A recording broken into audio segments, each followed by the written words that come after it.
Boss, mga sir, magandang araw po sa inyo. Property presentation tayo, commercial residential lot. Ang ganda ng location, dito po tayo sa Botolan, Zambales. Now, itong property is about 5 hours drive from Metro Manila. A minute walk going to downtown Botolan. Tapos, about 5 minutes drive, Iba, Zambales. Magandang location niya, very strategically located. Corner lot. Ito yung property, hindi na tayo papasok sa loob. Medyo masukal na po kasi. Yan. Corner lot.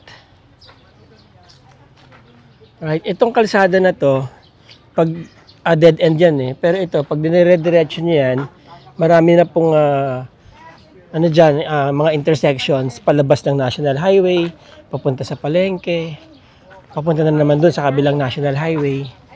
So ayan lote, corner lot.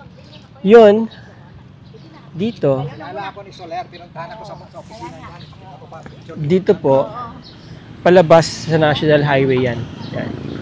Papunta doon. Yung kurbada na makikita niyo. Tapos sa unahan lang ng konti, nandun na yung Iglesia ni Cristo. Okay?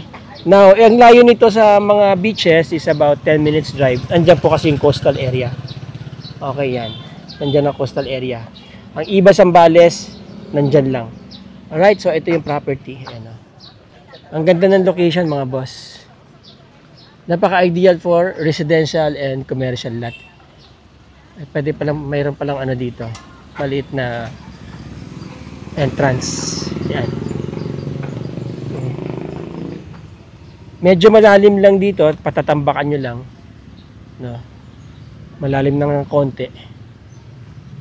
Konti lang naman yan. 345 square meters yung size ng property.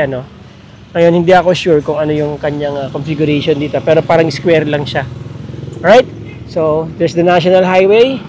Munisipyo, malapit lang dito. Palengke, dyan lang. Walking distance lang sa mga essentials. Alright? So, kung interesado po kayo dyan, mga boss, mga ma'am, mga sir, nandyan ang aking contact details sa baba.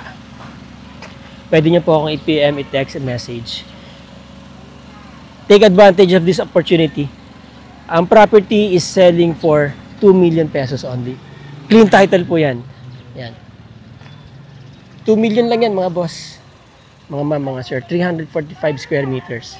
Clean title. Ang ganda ng location. Alright?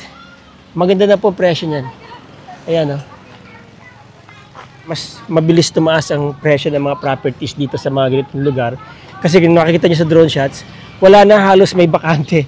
Kukunti na lang sila. Alright?